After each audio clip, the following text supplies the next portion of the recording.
Trigger warning. This story contains themes of stalking, psychological manipulation, intense suspense, and fear of entrapment. It explores the protagonist's growing paranoia, isolation, and feelings of vulnerability in their own home. There is no graphic violence or gore, but the story delves deeply into unsettling, suspenseful, and disturbing psychological horror elements. Viewer discretion is advised. Welcome to Nightmare Maker, where the safety of home is an illusion, and the watchers in the dark are closer than you think. Tonight, we venture into a world where protection becomes a trap, and every glance over your shoulder only leads you deeper into paranoia. In this story, the comfort of routine shatters as the unknown creeps ever closer. Are you ready to confront the feeling that someone is always watching? Lock your doors, check your camera, and let's begin. I used to feel so safe in my little house. It was modest but cozy, tucked into a quiet suburban neighborhood where everyone knew each other's names and waved to one another on the street. The Johnston family next door would bring over freshly baked cookies during the holidays, and Mrs. Chen across the street always collected my mail when I was away on business trips. It was the kind of place where you'd think nothing bad could ever happen, a place where I believed I was safe. That changed the day I installed a doorbell camera. The decision seemed so innocuous at the time.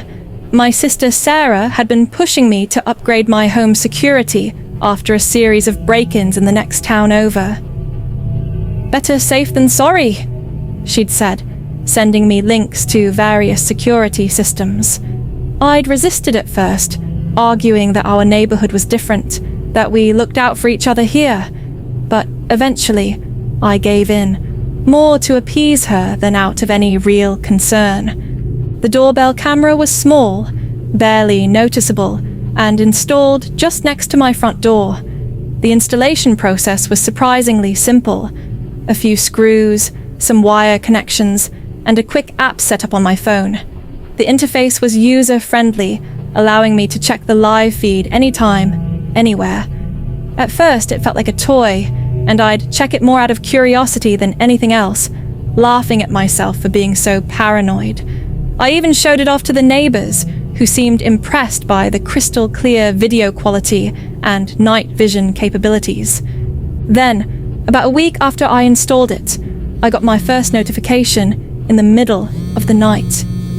The app buzzed, jarring me awake from a deep sleep. Half conscious, I fumbled for my phone on the nightstand, nearly knocking over my glass of water. The screen's harsh light made me squint as I opened the app. The feed showed my empty front porch, dimly lit by my porch light. The camera timestamp read 2:34 a.m. There was nothing there, just the empty wooden boards of my porch, the potted plants I'd arranged near the steps, and the gentle sway of tree branches in the background. I chalked it up to a stray cat or maybe a bug passing too close to the sensor. But then it happened again, the next night, and then the night after that. It was always at strange hours, between 2 and 3 in the morning, that unsettling time when the world feels suspended between yesterday and tomorrow. Each time the camera would ping me, I'd check, and there would be nothing but shadows and silence. I started to feel a chill each time I reached for my phone, expecting to see something, but always greeted by an empty porch. I told myself it was just the wind, or maybe some kind of glitch in the camera's system. I even called customer support, but they assured me everything was working perfectly. But deep down, I felt the first flickers of unease, like someone walking over my grave. Then, one night, something changed. The notification came at 2:52 a.m., and as usual, I opened the app, expecting to see the same empty porch. But this time, there was someone standing there. He was close to the camera, so close that his face was only partially visible in the frame.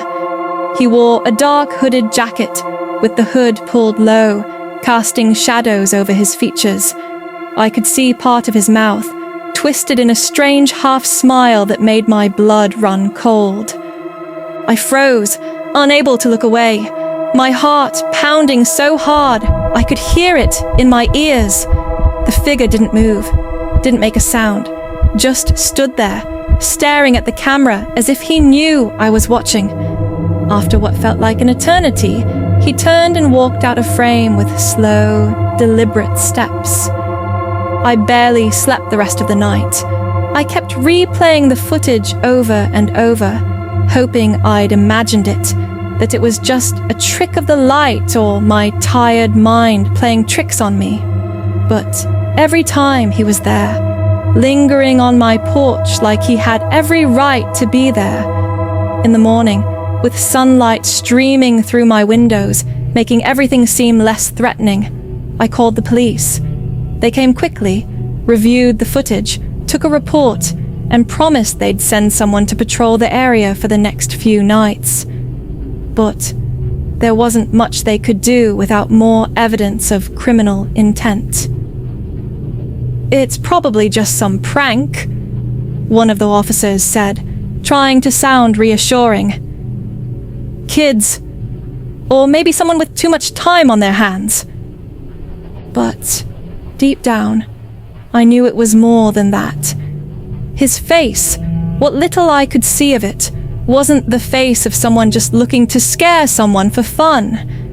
There was something calculating in the way he looked at the camera. Something possessive, like he was marking his territory. For a few days, things were quiet. I tried to tell myself that the police presence had scared him off, that he wouldn't be back. But the fear lingered, creeping into my thoughts, making me jump at every sound, every shadow.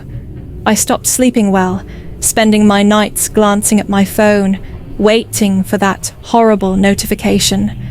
Dark circles formed under my eyes, and my coworkers started asking if I was feeling okay. Then, exactly 1 week later, it happened again. This time I didn't even hear the notification. I was already awake, sitting up in bed, staring at the screen, refreshing the app every few minutes, like a compulsion. When he appeared on the feed, I felt my breath catch in my throat. He was standing even closer this time, his face almost filling the frame. His eyes, dark, piercing, stared straight into the lens, unblinking. I could see more of his face now, enough to make out the thin scar running down the side of his cheek, the scruffy beard, the cruel curve of his mouth. Every detail burned itself into my memory, haunting me even when I closed my eyes. This time, he didn't just stand there. He raised a hand and waved. It was a slow, deliberate wave, the kind you'd give to an old friend you spotted across the street. I felt a shiver run down my spine, and my hands started shaking so badly I nearly dropped the phone. I wanted to scream, to call the police again, but I couldn't move. I was paralyzed, trapped by his gaze on the screen, feeling like he was staring right into my soul.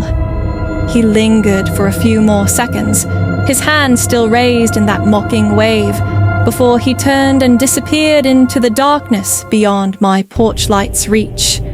The police came again, but there wasn't much they could do without catching him in the act. I showed them the footage, and they seemed disturbed, but they just told me to keep my doors locked and call if anything else happened. It was like they didn't understand the terror, the feeling of violation, the sense that someone was watching me, studying me, learning my patterns. I became a prisoner in my own home. I kept all the curtains drawn, every door and window locked and double-checked. I rarely left the house except for work, afraid that he might be out there, waiting. My friends told me I was overreacting, that it was probably just some creep who'd get bored eventually. Sarah offered to let me stay with her, but I couldn't bring myself to leave. Something told me that's exactly what he wanted. Then, 2 nights later, I got another notification. This time, he wasn't alone. There were 3 of them now, all standing on my porch, staring at the camera. The man with the scar was in the middle, flanked by 2 others who wore similar dark clothes, their faces obscured by shadows and pulled-down hoods. They stood in a line, silent and unmoving, their eyes fixed on the camera like predators studying their prey. One of them reached out and rang the doorbell. The chime echoed through the house, making my skin crawl. They waited, and when I didn't answer, they rang it again, and again.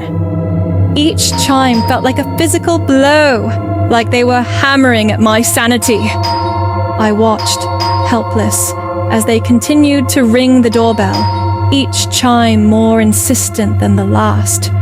Finally, the man with the scar held up a piece of paper, pressed it against the camera lens. It was a note scrawled in messy, jagged handwriting that looked like it had been written with a shaking hand. Come out and play. They stayed there for what felt like hours, just waiting, taunting me. I called the police, my voice barely a whisper as I explained what was happening. By the time they arrived, lights flashing and sirens wailing, the men were gone. They searched the area, but there was no sign of them. No footprints in the soft earth around my porch. No evidence that anyone had been there at all. It was like they had vanished into thin air. That night, I barely slept.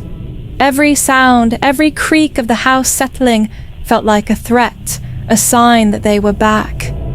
I stayed glued to my phone, watching the camera feed, dreading the moment when they would return. The darkness outside my windows felt alive, pulsing with malevolent intent. And they did return. Every night, like clockwork, they appeared on my porch. Sometimes it was just the man, with the scar, his face becoming more familiar to me than my own reflection. Sometimes he brought his friends, their silent presence more threatening than any words could be. They would stand there, staring into the camera, silent and still, like they were waiting for something. Other times they would ring the doorbell again and again until I thought I would lose my mind. I stopped calling the police. It was clear they couldn't help me, and I was starting to feel like they didn't believe me anymore. My friends and family were worried, but they didn't understand. They couldn't feel the fear, the sense of impending doom that filled my every waking moment. Even Sarah, who had always been my strongest supporter, started suggesting I see a therapist. One night, I decided I couldn't take it anymore. I packed a bag, throwing clothes and essentials into it without really looking at what I was grabbing. I was planning to leave, to stay somewhere, anywhere, far away from this nightmare. But just as I was about to walk out the door, my phone buzzed. The camera feed showed my empty porch, just like always. But this time, there was something else. A note taped to the door, fluttering in the breeze like a trapped butterfly. With shaking hands, I opened the door just wide enough to grab the note, then slammed it shut behind me, throwing all the locks. The message was simple, written in the same jagged handwriting that had become horrifyingly familiar. You can't hide. I didn't leave that night. I didn't leave at all. I was trapped, caught in a game that I didn't understand, with rules I didn't know, playing against an opponent who seemed to know my every move before I made it. The last time I saw him, he was alone. He stood on my porch, his face closer to the camera than ever before, so close that I could see every line, every scar, every fleck of darkness in his eyes. He smiled, a slow, chilling smile that spoke of patience rewarded, and mouthed a single word. Soon. I haven't seen him since that night, but I know he's still out there, watching, waiting. Sometimes I think I catch glimpses of him in mirrors or in windows when I walk past them. Sometimes I hear footsteps when I'm alone in the house, or feel eyes on me when I'm trying to sleep.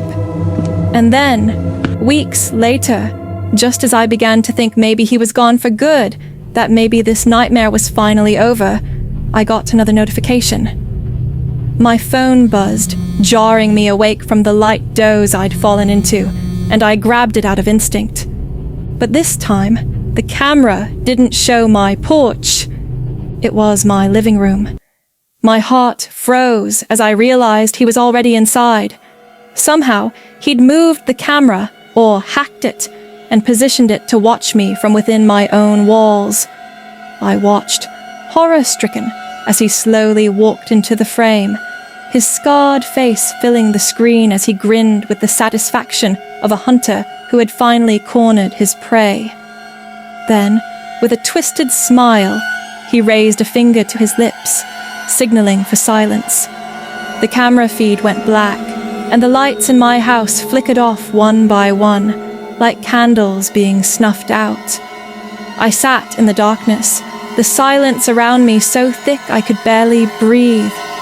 And then, from somewhere deep inside my home, I heard it. The slow, deliberate sound of footsteps growing closer, each step heavier than the last. I fumbled for my phone, hands shaking so badly I could barely hold it as I tried to call 911, but my fingers felt numb, clumsy, useless. Just as I was about to dial, the footsteps stopped. I held my breath, the silence amplifying the thundering of my heart. Then, just behind me, I heard a voice, low, rasping, barely above a whisper, but unmistakable. Found you. I turned, but it was too late. The last thing I saw was his scarred face, inches from mine, grinning with a sick satisfaction. In that final moment, I understood that the doorbell camera hadn't been for my protection at all. In that final moment, I felt the crushing weight of the truth settle over me like a suffocating blanket. The camera had been his way of watching me all along, a doorway he'd crafted to step into my life, one lock at a time, until there was nowhere left for me to hide. I felt his gaze bore into me, not with malice, but with a chilling calm, like a collector admiring the final piece in his collection. There was no struggle, no shouting, just his quiet, satisfied presence looming over me, filling every corner of my small, cozy house. As he drew back into the shadows, his face softened into a look of serene ownership, as though he were no longer a stranger, but someone who had always belonged here. Somewhere deep inside, I realized that this was what he had wanted all along, not violence, not chaos, but possession. To be the unseen presence watching, guiding, and ultimately controlling. And as he faded into the darkness, leaving only silence, I was left alone in the empty house, surrounded by the very walls I had once thought would keep me safe. Now, I'm a prisoner, not bound by chains, but by fear. Every sound, every shadow, every flickering light becomes him, watching, waiting. I no longer check the camera at night, knowing that whether I see him or not, he's always there, lurking just beyond the walls. The only difference now is that he's not on the other side of the door. He's inside, and he always will be. If you enjoyed this spine-tingling story, hit that follow button for more suspenseful tales that will keep you up at night. Don't forget to share your thoughts in the comments. What was your favorite twist? And if you're craving more, share this story with a friend who loves a good scare. Ready for another chilling journey? Stick around. You never know what's lurking just around the corner.